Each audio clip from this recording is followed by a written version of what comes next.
అమరావతి పునర్నిర్మాణ పనులను కూటమి ప్రభుత్వం ఎంత వైభవంగా నిర్వహిస్తుంది. సాక్షాత్తు ప్రధాని నరేంద్ర మోడీ ఈ వేడుకలకు ముఖ్య అతిథిగా హాజరవుతున్నారు. అయితే అటువంటి కార్యక్రమానికి ఏర్పాటు చేసిన ఆహ్వాన పత్రికలో డిప్యూటీ సీఎం పవన్ కళ్యాణ్ పేరు లేదు.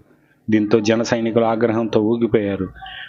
తమ నాయకుడు పవన్ కళ్యాణ్ కావాలనే దూరం పెడుతున్నారని, ఇంతటి గొప్ప ప్రతిష్టాత్మక కార్యక్రమంలో డిప్యూటీ సీఎం పేరు లేకుండా ఆహ్వాన పత్రికను ఎలా ముద్రించారని నిలదీశారు. దీంతో రెండో దఫాగా ముద్రించిన ఆహ్వాన పత్రికలో డిప్యూటీ సీఎం పవన్ కళ్యాణ్ పేరును చేర్చారు. అయితే ఇది కావాలనే జరిగిందా, లేకపోతే ఏదన్నా మర్చిపోవడం వల్ల జరిగిందా అనేది జన సైనికులు జనసేన నేతలు సమీక్షిస్తున్నారంట.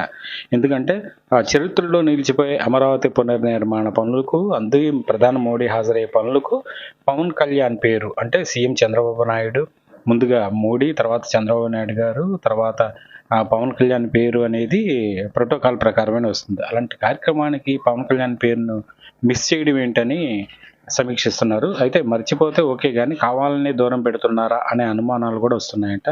ఇంతటి ప్రతిష్టాత్మక కార్యక్రమాన్ని ఎలా మర్చిపోతారు? డిప్యూటీ సీఎం అంటే సీఎం తర్వాత సీఎం అంతటి వ్యక్తిని ఎలా మర్చిపోయారని కొంతమంది అనుమానాలు వ్యక్తం చేస్తున్నారంట. ఏదనేది త్వరలోనే తేలే అవకాశం ఉంది. జై హింద్.